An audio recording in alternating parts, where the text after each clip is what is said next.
Hi, welcome to Transitioning to Artificial Intelligence in Healthcare. I'm Jason Burke. In this first episode, we're going to be discussing why healthcare organizations should start considering developing stronger competencies in their use of data and advanced analytics. Let's go ahead and get started. Despite the growing volumes of electronic data available today across health and life sciences, most healthcare organizations are not necessarily well positioned to be able to leverage the capabilities offered in advanced forms of analytics such as machine learning and artificial intelligence. Only a small portion of industry organizations today actually have an analytics strategy, and the overwhelming majority of their data goes unused. As a result, the way many healthcare organizations operate today does not necessarily reflect strong competencies in what we typically think of as data-driven decision-making.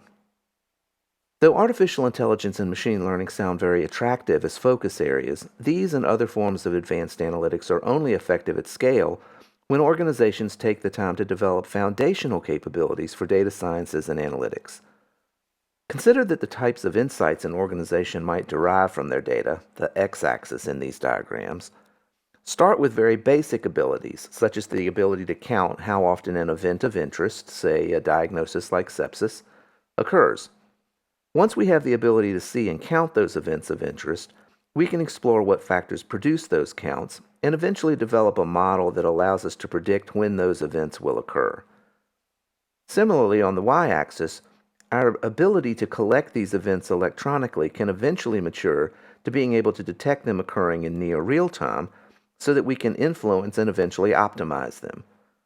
As you can see, if the lower order capabilities are underdeveloped, if we cannot develop reliable ways of detecting sepsis, for example, none of the higher order analytics will be effective. One reason that healthcare does not have a lot of these competencies today is that our industry has a long history of collecting and using data differently. Physicians, nurses, and other health practitioners are educated in clinical sciences that focus on controlled clinical research studies. Controlled studies are the main way we understand causality in medicine. Within healthcare operations, we undertake quality programs such as continuous improvement initiatives that also generate data in a controlled manner. These two disciplines together form a body of data we often refer to as evidence-based practice. As we seek to understand how to take advantage of our growing repositories of observational data, data that's collected from the real world using uncontrolled methods, a new opportunity emerges for using analytical methods. We can think of it as practice-based evidence. The combination of these two approaches to insights, evidence-based practice and practice-based evidence, serve as the foundation for how we apply artificial intelligence in healthcare. Now, as we consider opportunities for artificial intelligence in healthcare, it's important to acknowledge that we're not talking about some distant future capabilities. Not only do the analytical methods already exist to deliver new medical insights, those methods have already been applied to many healthcare scenarios. I'm going to share with you a few examples of how advanced analytics are being applied, starting with some of the more popular references cited on this slide. By mining real-world data repositories, we're gaining new understandings about major diseases such as diabetes that impact the lives of millions of patients. The insights we're gaining, whether finding previously undetectable differences in patient groups or detecting hard-to-see tumors in medical images for oncology patients, these insights are enabling us to build a foundation for analytical capabilities that we can apply to all sorts of healthcare delivery issues. Consider for a moment the complexity of a typical hospital.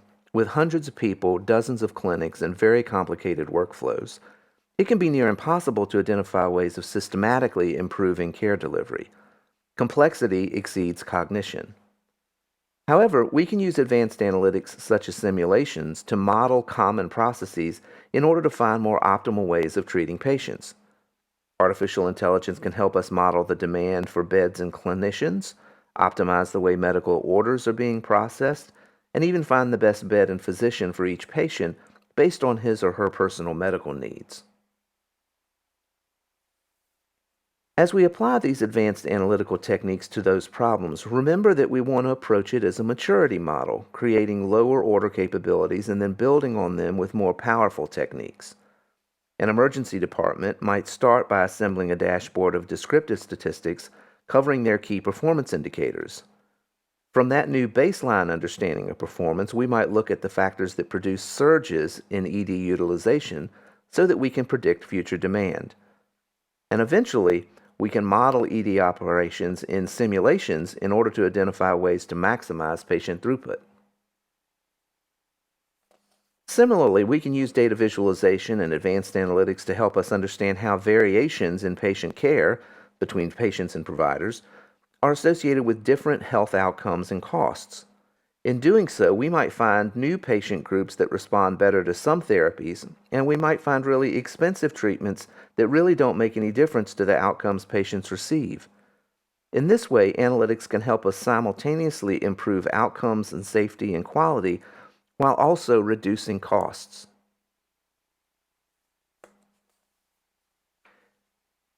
In conclusion, artificial intelligence and machine learning are providing transformative new approaches to both the science and delivery of healthcare.